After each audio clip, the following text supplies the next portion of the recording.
Je suis ici pour vous parler de succès, n'est-ce pas? Le premier pas vers le succès, c'est d'avoir une vision.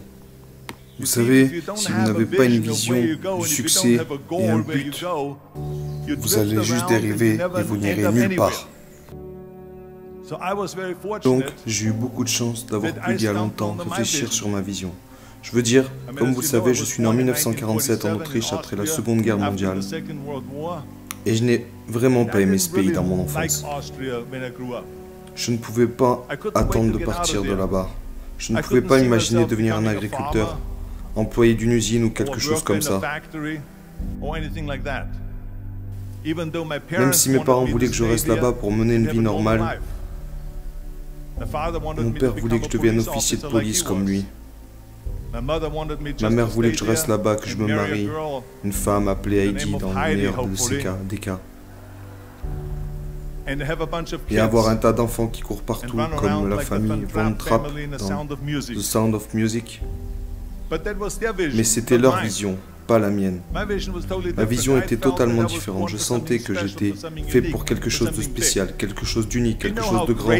Savez-vous à quel point je me sentais bien de savoir où je voulais aller? Imaginez que la majorité des personnes ne savent pas où elles vont.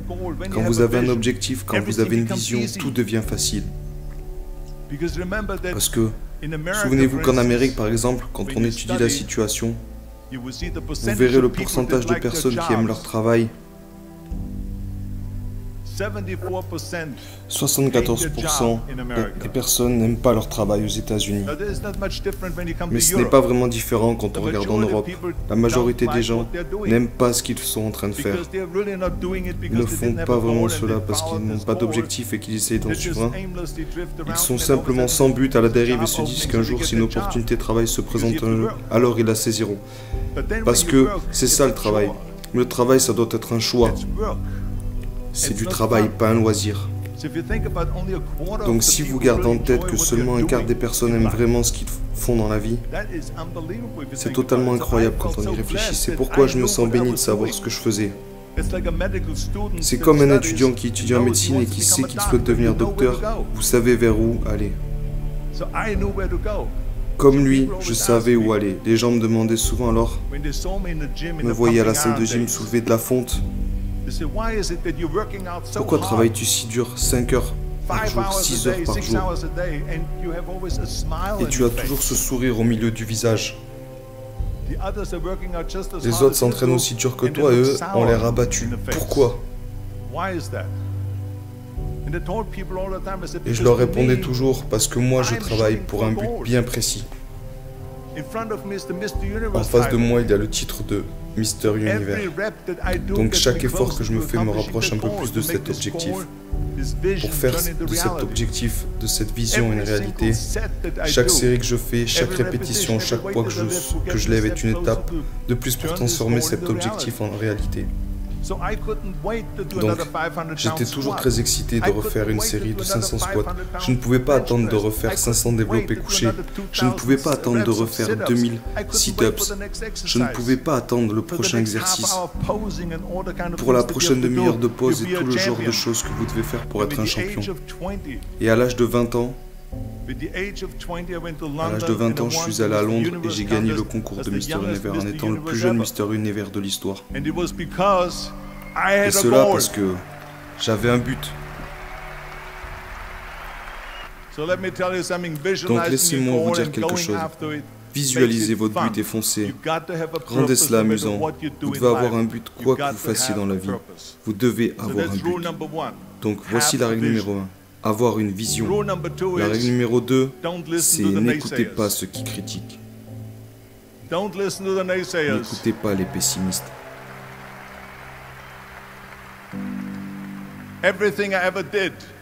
Tout ce que j'ai pu faire, c'est ce que j'attendais tout le temps sortir de la bouche. Cela ne peut pas être fait.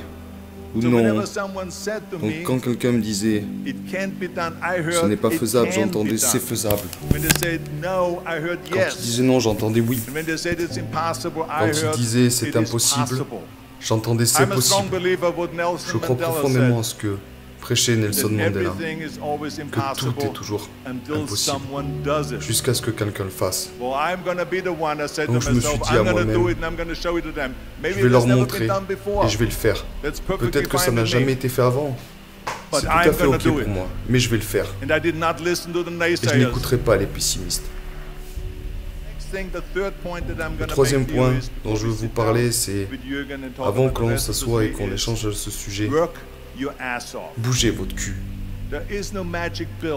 Il n'y a pas de ticket magique.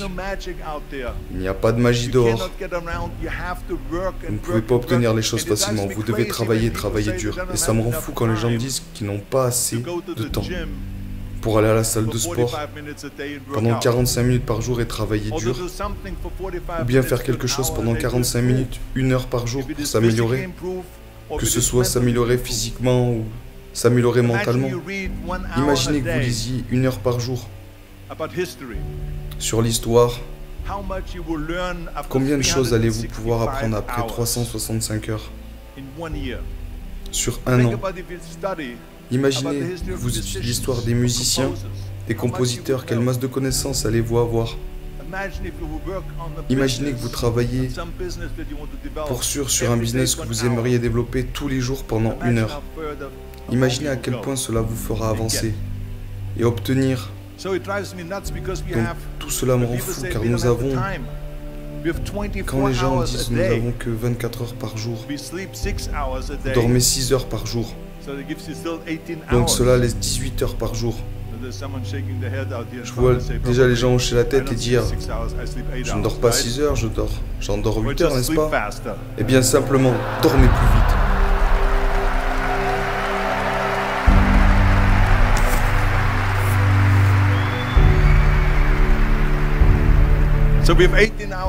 Donc nous avons 18 heures par jour, alors que la personne lambda travaille 8 à 10 heures. Ce qui nous laisse donc 8 à 10 heures de libre. Et puis tu te détends 1 heure par jour, puis peut-être même 2 heures par jour. Alors maintenant tu as toujours 6 heures de libre. Donc que fais-tu de tes 6 heures?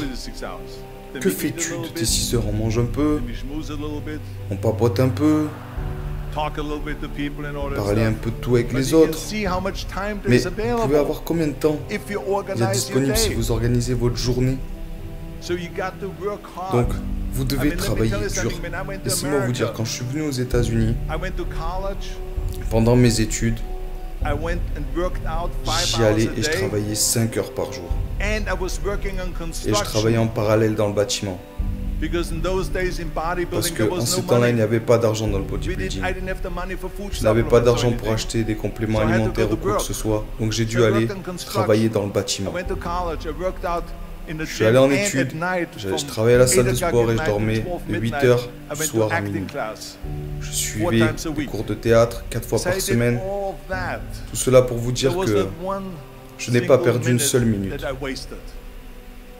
Je suis devenu très bons amis avec Mohamed Ali dans les années 70. Et Mohamed Ali s'est bougé le cul. Et je l'ai vu de mes propres yeux.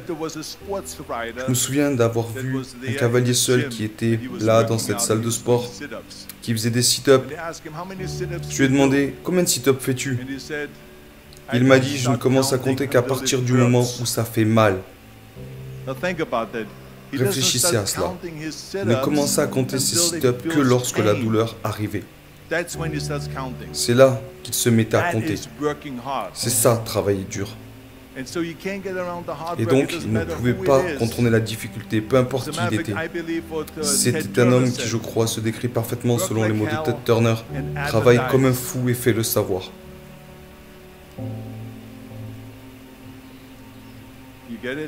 Vous intégrez, travaillez comme un fou, allez au lit, et très tôt le matin, travaillez comme un fou et faites le savoir.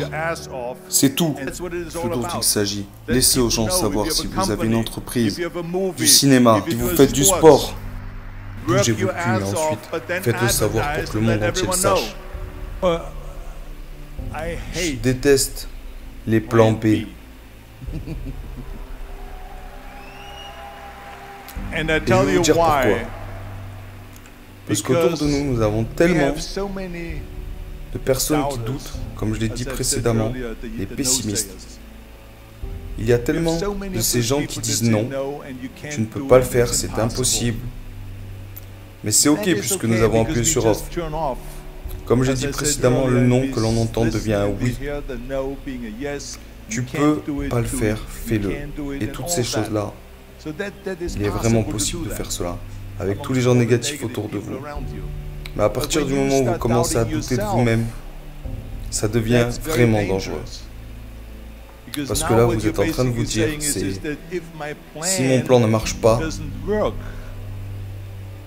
j'ai une solution de repli, j'ai un plan B.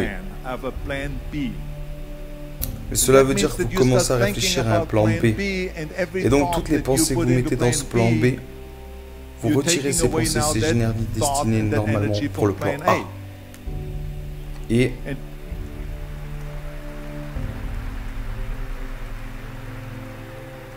il est vraiment important de comprendre que l'on fonctionne mieux s'il n'y a pas de filet de sécurité.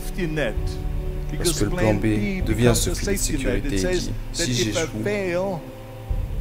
je tombe, j'aurai quelque chose pour me rattraper. Et ce n'est pas bon. Parce que les gens réussissent mieux lorsqu'il n'y a pas de filet de sécurité. Les gens réussissent mieux en sport et toute autre chose s'il n'y a pas de plan B. Pour moi, c'est vraiment dangereux d'avoir un plan B, parce que vous vous sabotez vous-même dans vos chances de réellement réussir. Et la raison, l'une des plus importantes à ce pourquoi les gens veulent un plan B, est parce qu'ils ont peur d'échouer. Que se passerait-il si j'échoue, si je n'ai rien d'autre? Bien, laissez-moi vous dire quelque chose, n'ayez pas peur de l'échec, parce qu'il n'y a rien de mal à échouer. Vous devez échouer si vous voulez passer au niveau supérieur. Personne n'échoue vraiment.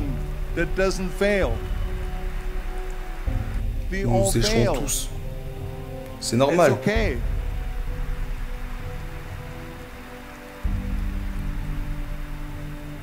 Ce qui n'est pas normal, c'est de rester à terre en cas d'échec.